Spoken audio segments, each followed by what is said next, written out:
የአላህ ባሮች ሆይ አላህ ያዛችሁን በመታዘዝ የከለከላችሁን በመከልከል ሁሌም በሁሉም ጉዳይ ላይ በሁሉም ቦታ ላይ የሚገባውን ፍራቻ ፍሩት። ለአኼራችሁም ስንቅ ያዙ።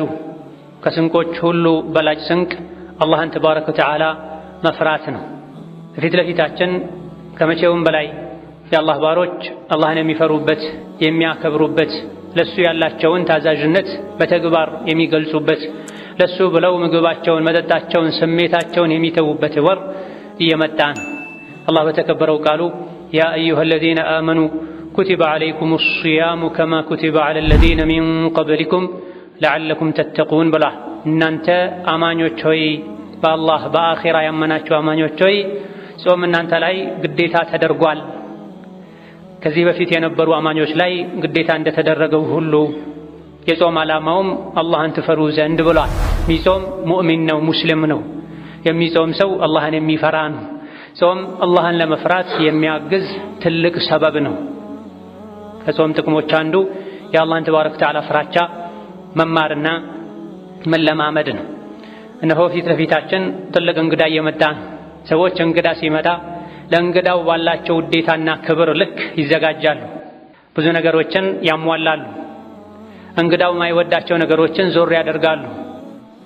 የረመዳን እንግዳ ለዱንያ ለአኼራ የሚጠቅም እንግዳ ነው።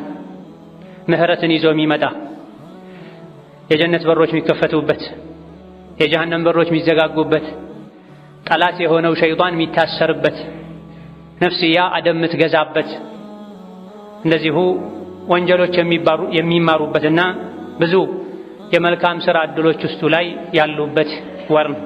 ይሄን ሁሉ ኸይር ይዞ የሚመጣውን ረመዳንን እንዴት ነው ልንቀበለው የሚገባው? እያንዳንዱ አማኝ በመጀመሪያ ደረጃ አላህ ለረመዳን ስላደረሰው ጌታውን ሊያመሰግን ይገባል። የቀሩት ቀናትና ሰዓታትንም አላህ ተባረከ ወተዓላ በሰላም እንዲያቆየው ለረመዳን እንዲያደርሰው፣ ረመዳን ደርሶም በአግባቡ ለመጾም ኸይር ሥራ ለመስራት እንዲያበቃው፣ ረመዳን ላይ የሰራውን ኸይር ሥራ አላህ እንዲቀበለው፣ ስራን ከሚያበላሹ ነገሮችም አላህ እንዲጠብቀው ዱዓ በማድረግ ለረመዳን የውስጥ ዝግጅት ማድረግ ያስፈልጋል። ትልቁ አንዱ የረመዳን ዝግጅት ተውበት ነው። እንደቆሸሹ ረመዳንን መቀበል አግባብ አይደለም።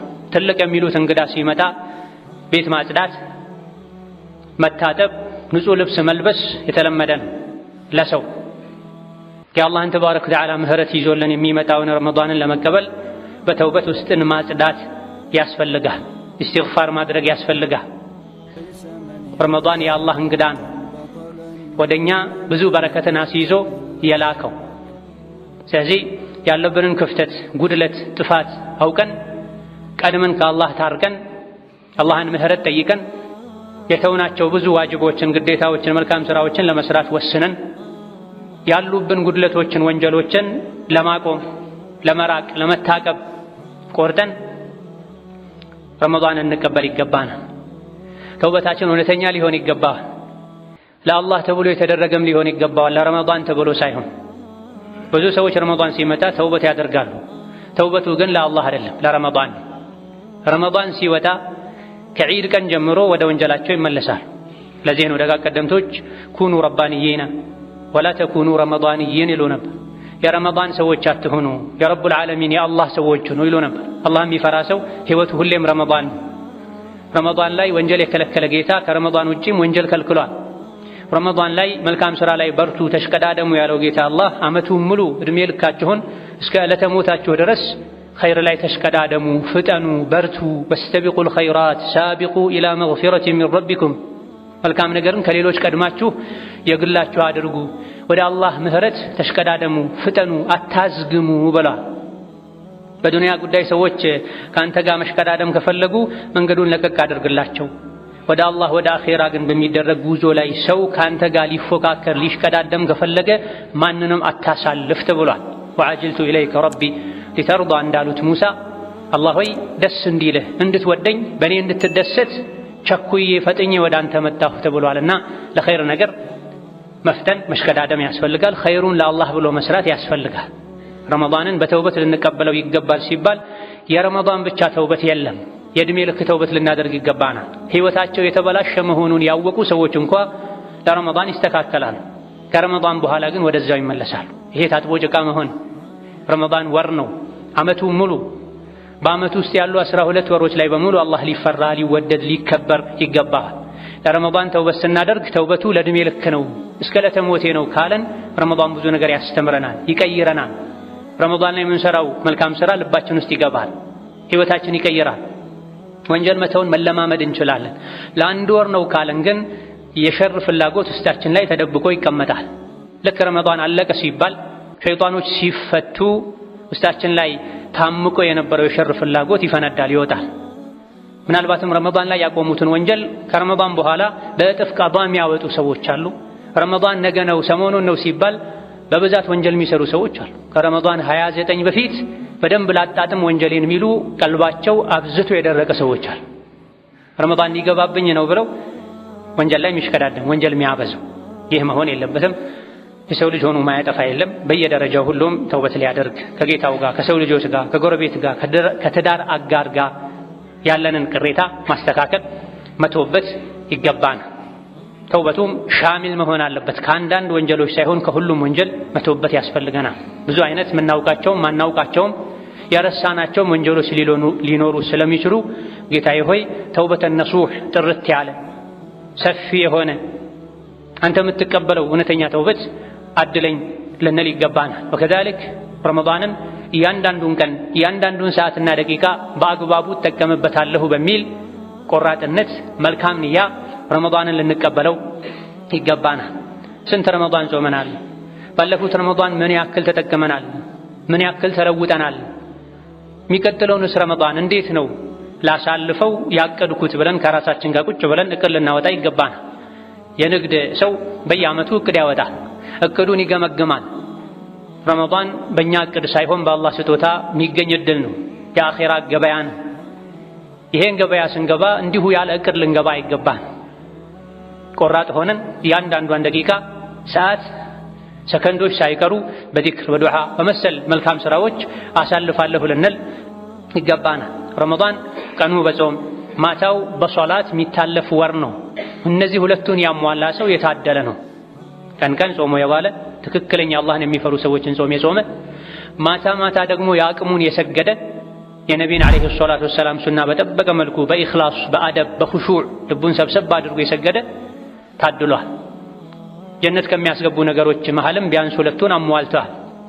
ደጋግ የአላህ ባሮች የጀነት እጩዎች አንዱ መገለጫቸው ካኑ ቀሊለን ሚነ ሌይሊ ማ የህጀዑን ከሌሊት ጥቂትን እንጂ አይተኙም ብሏል አላህ ተባረከ ወተዓላ።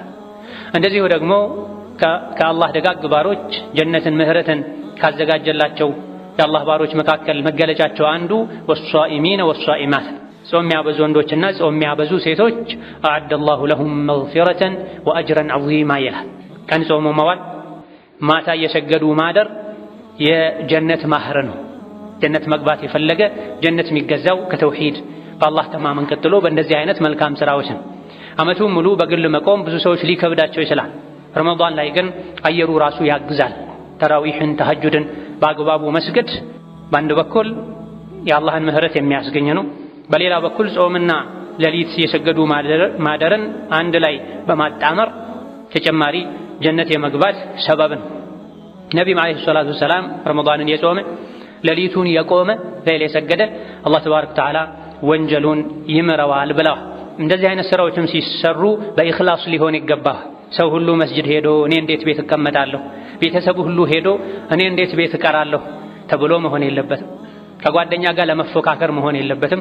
ኢላ ብቲጋአ ወጅሂ ረቢሂል አዕላ የተከበረውን የአላህን ፊት በመፈለግ አጅሩን በማሰብ ሊሆን ይገባል። ወከዛሊክ መልካም ስራን ስንሰራ በይነል ኸውፊ ወረጃ ሆነን ሊሆን ይገባል። መልካም ስራ ስለሰራ ብቻ አንድ ሰው ጀነት አይገባም። ስራዬን አላህ ይቀበለኝ ይሆን ልንል ይገባል። ስራዬ ተቀባይነት እንዳያገኝ የሚያደርጉ ነገሮች እኔ ጋር ሊኖሩ አይችሉም ወይ ልንል ይገባል።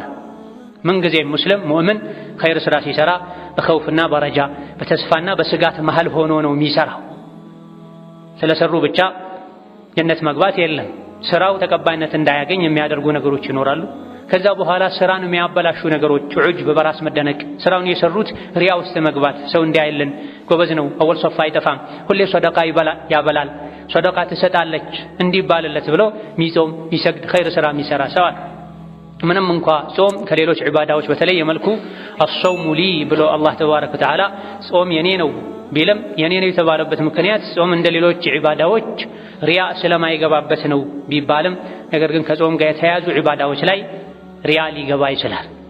ረመዳኑን ሁሉም ስለሚጾም ማንም ከማንም የሚለይበት ነገር አይደለም። ነገር ግን ከጾም ጋር ተያያዥ የሆኑ ዒባዳዎችን ቁርአን ደጋግሞ ማክተሙ፣ ሰደቃ መስጠቱ፣ ለይል መስገዱ፣ ጾመኛም ማስፈጠሩ በኢኽላሱ የታጀበ ሊሆን ይገባል። አላህ ተባረከ ወተዓላ ኢኽላሱ የሌለውን ስራ አይቀበልም። ለሱ ተብሎ የተሰራን እንጂ ለሌላ ዓላማ ተብሎ የተሰራን ስራ አይቀበልም። ወከዛሊክ ረመዳንን ልንቀበልበት ከሚገባ ዝግጅት አንዱ ልብን አላህ ከሚጠላው ነገር ማጥራት ነው።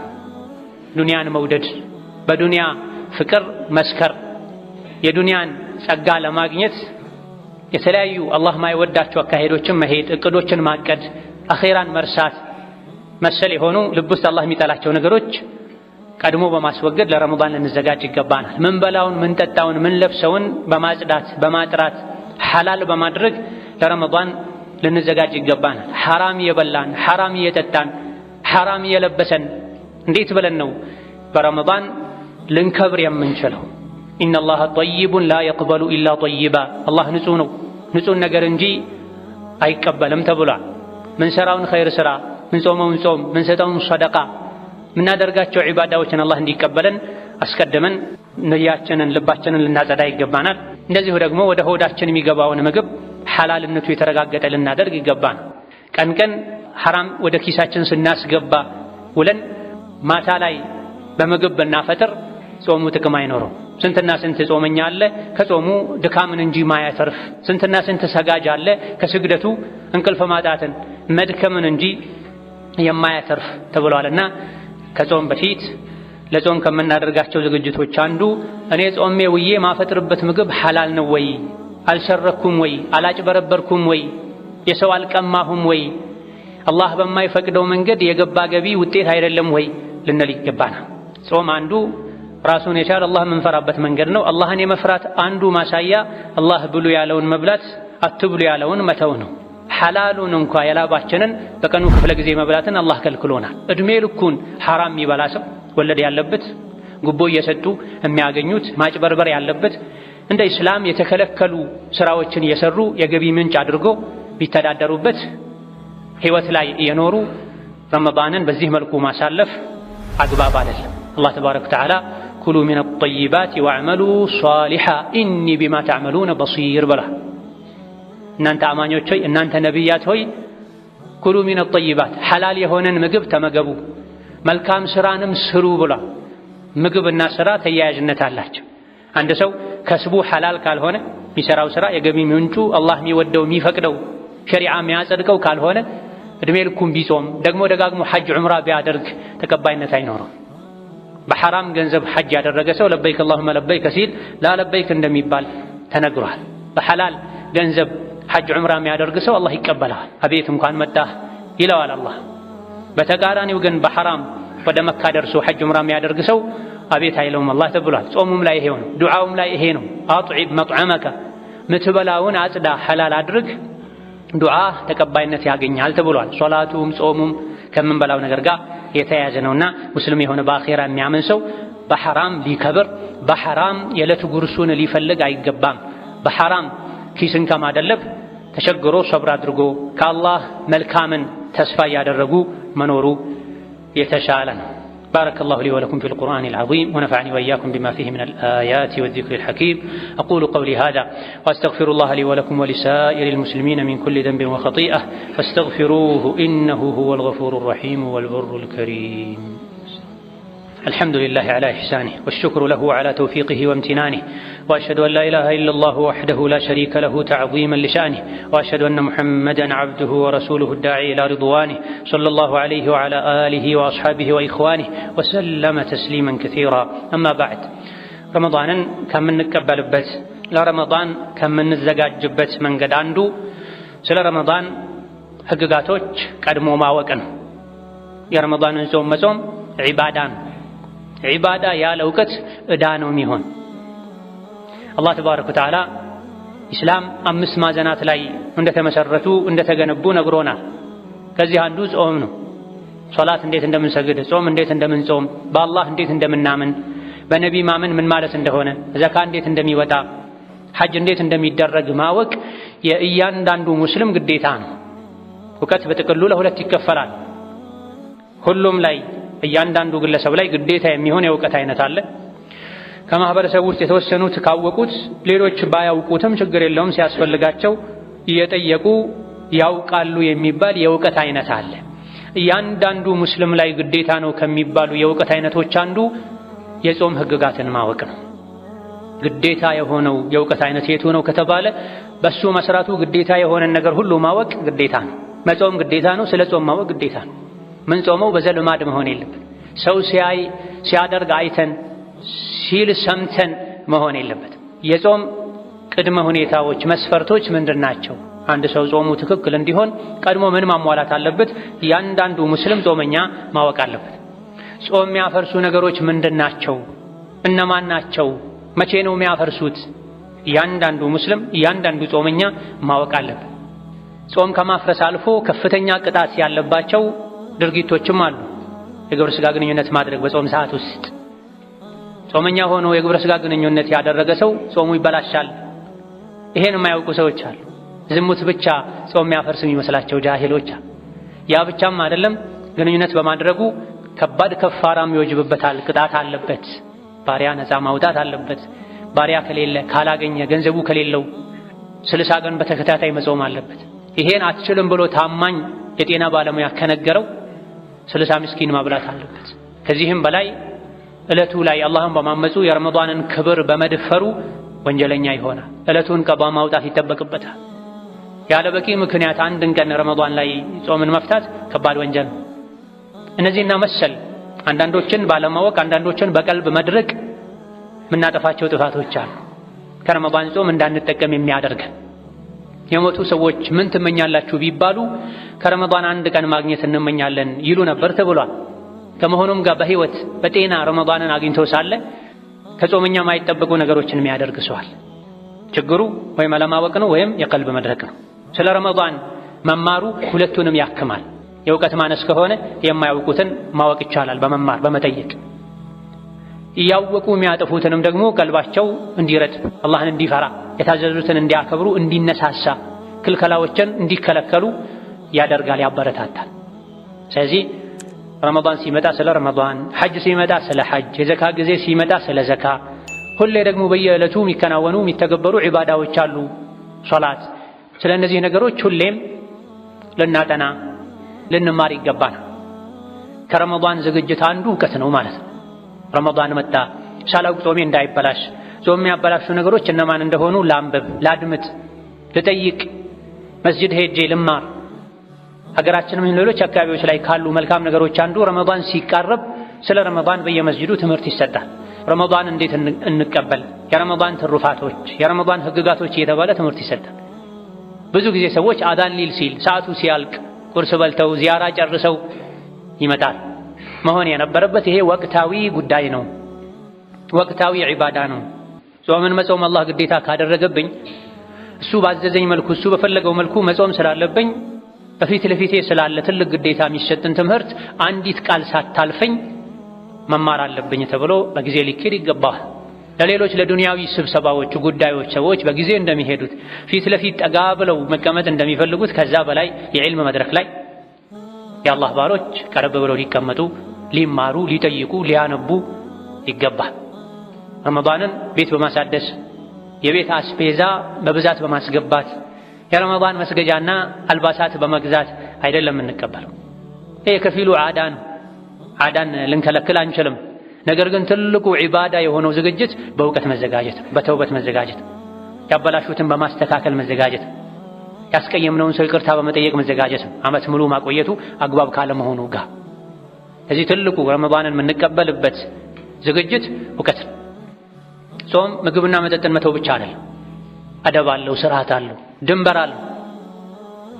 ለጾመኛ የሚከለከሉ ነገሮች አሉ። ከታቢዕዮች የተወሰኑት ሌሎችም ከዛ በኋላ የነበሩ ውሸትና ሐሜት፣ ሌላም ከበባድ ወንጀል መስራት ጾም ያፈርሳል የሚል አቋም አላቸው። ጾም የሚያፈርሰው ምግብና መጠጥ ብቻ አይደለም፣ ግንኙነት ብቻ አይደለም፣ ማስመለስ ብቻ አይደለም፣ ብዙ ደም ማስወጣት ብቻ አይደለም። ሌሎች ጾም ያፈርሳሉ አያፈርሱም የሚል ውዝግብ ያለባቸው በርካታ ሊቃውንት ያፈርሳሉ ያሏቸው፣ ብዙዎቻችን ግን እንደቀላል በቀን ደግመን ደጋግመን ምንሰራቸው ጾማችን ላይ አደጋ የሚያስከትሉ ነገሮች አሉ። ከዚህ አንዱ ውሸትን፣ ሐሜትን። ከታቢዕዮች ውስጥ ሐሜትና ውሸት ጾምን ያፈርሳል የሚሉሃል። ያ ብቻማ አይደለም፣ ሌላም ከበባድ ወንጀል የተከለከለ ከባይረ ዱኑብ የሚባልን ነገር የተዳፈረ ሰው ጾሙ ይፈርሳል ተብሎ። ስለዚህ ጾም ከመጀመሩ በፊት ጾም የሚያፈርሱ ነገሮች ማናቸው ምንድናቸው በዝርዝር መታወቅ አለባቸው።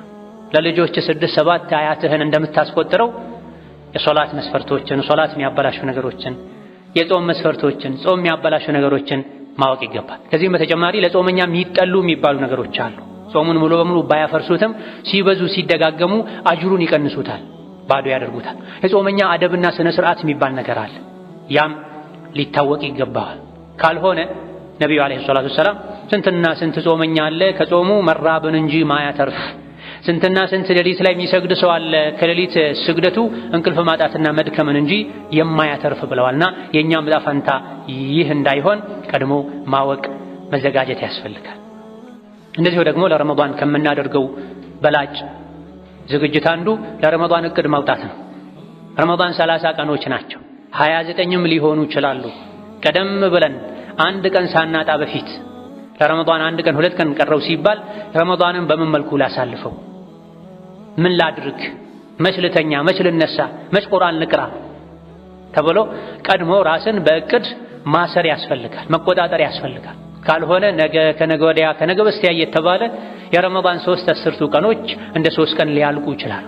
ይሄኔ በቁጭት ቁጭ ብለን ውስጣችንን መውቀስ ነው የሚሆን። ቀድሞ ራስን መጠየቅ ማንቃት ያስፈልጋል። የሰው ልጅ እንደ ሕፃን ናት ነፍሱ። ሕፃን ልጅ ወላጆቹ ቸላ ካሉት ለአደጋ ይጋለጣል። ከተከታተሉትሳ በሰላም መኖር ይችላል። የሰው ልጅ ነፍስም እንደዚሁ ናት። ከተተወች ከሕፃን ትብሳለች፣ ከተያዘች ለቁም ነገር ትበቃለች። ኢነ ነፍሰ ለአማረቱን ቢሱእ ኢላ ማ ረሒመ ረቢ። የሰው ልጅ ነፍስ በመጥፎ ምታዝናት፣ ከኸይር ወደ ኋላ ምትልናት አላህ ያዘነላቸው ሰዎች ሲቀሩ ተብሏል። ስለዚህ በረመዳን እንድንጠቀም ከረመዳን ገበያ በትርፍ እንድንወጣ ኸይር ላይ ቀዳሚዎች እንድንሆን ከኪሳራ እንድንደን ለረመዳን እቅድ ማውጣት ያስፈልገናል። ረመዳን የሙእሚኖች ገበያ ነው፣ ዓመታዊ ገበያ፣ ብዙ ትርፍ ያለበት፣ ብዙ ኸይር ያለበት ገበያ። ሲገባ የገበያን ሁኔታ ያላወቀ ይጠቃል፣ ይጎዳል፣ ብዙ ኸይር ያልፈዋል። ይህ እንዳይሆን አስቀድሞ ረመዳን ላይ ምን ያስፈልገኛል፣ በምን መልኩ የረመዳን ቀናቶችን ላሳልፋቸው ልንል እቅድ ልናወጣ፣ በእቅድ ራሳችንን ልናስር ልንቆጣጠር ይገባናል። መቼ ነው መተኛት ያለብኝ? መቼ ነው መነሳት ያለብኝ? ምን ጊዜ ነው ሱና ሶላቶችን ማብዛት ያለብኝ? በምን ሰዓት እንዴት ብቀራ ነው ረመዳን ውስጥ ደጋግሜ ቁርአን ማክተም የምችለው? ሁሌ እንደምንሰማው ረመዳን የቁርአን ወር ነው። ይሄ የገባቸው ደጋግ ቀደምቶች ማታ አንድ ቀን አንድ ያختሙ ነበር። በረመዳን ውስጥ 60 ጊዜ ያختሙ ነበር ማለት በየ2 ቀኑ የሚያختሙ ነበር፣ በየ3 ቀኑ የሚያختሙ ነበር። እኛ አንዴ ማክተም ትልቅ ተራራ ላይ የመውጣት ያክል ሊከብደን ይችላል። ቀድመን ግን ካቀደን እያንዳንዱን ሰዓት የራሱን ስራ ከሰጠነው ብዙ ትርፍ ማትረፍ እንችላለን። ረመዳን የእንቅልፍ ወር አይደል። ብዙ ሰዎች ዘንድ ረመዳን ላይ የሚስተዋለው እንቅልፍ ነው፣ ወሬ ነው፣ ተሰብስቦ ማውራት። ይሄ መሆን የለበት። የሥራ ወር ነው፣ የተግባር ወር ነው። የሞቱ ሰዎች ተመኙ ቢባሉ አንድ ረመዳን አንድ ቀን እንመኛለን እያሉ እኛ 30 ቀን 29 ቀን አላህ ሰጥቶን በዚህ አላህ በሰጠን ዕድል ማንጠቀም ከሆነ ምን በድለው ራሳችንን። ይሄ የሚገባን ጣረሞት ላይ ስንደርስ ነው፣ አፈር ስንለብስ ነው፣ ከዱንያ ስንወጣ ነው ብለህ ዛሬ ነፍሱን የሚቆጣጠር ሰው፣ ለነገ ኸይር የሚሰራ ሰው፣ የከንቱ ምኞት ፈረስ ላይ ርቆ ማይጋልም ራሱን የሚቆጣጠር ሰው። ፈጅር በአግባቡ ማይሰግዱ አሉ። ስሁር አርፍደው በልተው ተኝተው ለስራ ብቻ የሚነሱ፣ ስሁር በልተው ተኝተው ለዙህር ማይነሷል፣ ከዙህር በኋላ ተኝተው ለዐስር ማይነሷል። ለጀማዓ ረመዳን ላይ እንኳን ማይመጡ ሰዎች አሉ። ምንም እንኳ ከሌላ ጊዜ በተሻለ መልኩ ረመዳን ላይ ጀማዓ ቢበዛም ግን ረመዳን ላይ እንኳ የመረጧቸው የተመቿቸው ሶላቶች ላይ እንጂ ጀማዓ ማይሰግዱ ሰዎች አሉ። ለተራዊህ ለአንድ ሰዓት ተኩል መስጂድ መሄድ መስገድ ማይፈቅዱ ማይፈልጉ ሰዎች አሉ። ሐቂቃ ይሄ ኪሳራ ነው። ነብዩ ሰለላሁ ዐለይሂ ወሰለም ስለ ረመዳን ሲናገሩ ሌሊቱንም መቆም መስገድ ከረመዳን ጋር የተያዘ እንደሆነ ተናግረዋል። ቡኻሪ ከአቡ ሁረይራ በዘገቡት ሐዲስ ላይ ረመዳንን የቆመ ሌሊቱን የሰገደ ያለፈ ወንጀሉን አላህ ይምረዋል ብለዋል። ስለዚህ የረመዳን ወርቃማ ከወርቅም በላይ የሆኑ ቀናቶችን ሰዓቶችን በቅድ ልንጠቀምባቸው ይገባል። ሴት ልጅም የረመዳን ትልቁ ስራዋ ጠዋት ተነስቶ ማፍጠሪያ መስራት፣ ከመግሪብ በኋላ ከዒሻ በኋላ ስሑር በማዘጋጀት በምግብ ብቻ ማለቅ የለበትም። የዒባዳ ቦታዋ ኩሽና መሆን የለበትም። አዎ ጾመኞችን ማስፈጠር፣ ስሑር ፍጡር ማዘጋጀት ትልቅ ዒባዳ ነው። ነገር ግን ጎን ለጎን ሌሎች ዒባዳዎችን መሰራት አለባቸው። ረመዳን ላይ ምግብ መቀነስ አለበት። የምግብ አይነት የሚበላበት የሚታይበት ወር መሆን የለበትም። በተወሰነ መልኩ ገንቢ ምግቦች ሊያስፈልጉ ይችላሉ በተለይ ስራ ላይ የሚውል ሰው። ነገር ግን ከልክ አልፎ ረመዳን የዓመቱ የምግብ ቀባ የሚወጣበት በፕሮቲን የበለጸገ ምግብ የሚበላበት ወር ተደርጎ መወሰድ የለበትም። በልክ መብላት መጠጣት። ሴት ልጅ እንደተኛውም አማኝ ከረመዳን ገበያ የምትጠቀምበት፣ ቁርአን ደጋግማ የምታኸትምበት፣ ዒባዳ የምታደርግበት ጊዜ ሊኖራት ይገባል። ባሎችም ቤተሰቦቻቸውን ሊያግዙ ልጆቻቸውን የዒባዳ ወር መሆኑን እንዲያውቁ ሊያደርጓቸው በተግባር ሊመሯቸው ይገባል።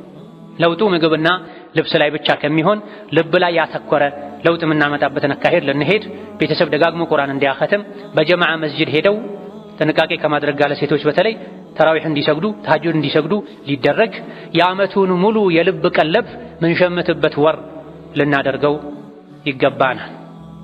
ثم صلوا وسلموا على البشير النذير والسراج المنير فقد أمركم بذلك ربكم قائلا إن الله وملائكته يصلون على النبي يا أيها الذين آمنوا صلوا عليه وسلموا تسليما اللهم صل وسلم وبارك على عبدك ورسولك نبينا محمد وعلى آله وأصحابه وأتباعه وسلم تسليما كثيرا اللهم أعز الإسلام والمسلمين وأذل الشرك والمشركين ودمر أعداءك أعداء الدين اللهم اجعل هذا البلد آمنا مطمئنا سخاء رخاء وسائر بلاد المسلمين اللهم آمنا في دورنا وأوطاننا ولا تسلط علينا بذنوبنا من لا يخافك فينا ولا يرحمنا اللهم من أراد بالعباد والبلاد شرا فاشغله بنفسه واجعل تدبيره تدميرا عليه يا ذا القوة المتين اللهم وحد صفوف المسلمين واجمع كلمتهم على الحق يا قوي يا متين اللهم انصر الإسلام والمسلمين في مشارق الأرض ومغاربها اللهم انصر الإسلام والمسلمين في مشارق الأرض ومغاربها اللهم انصر إخواننا المظلومين والمستضعفين في فلسطين وكلهم مؤيدا ونصيرا عليك بأعدائهم الباغين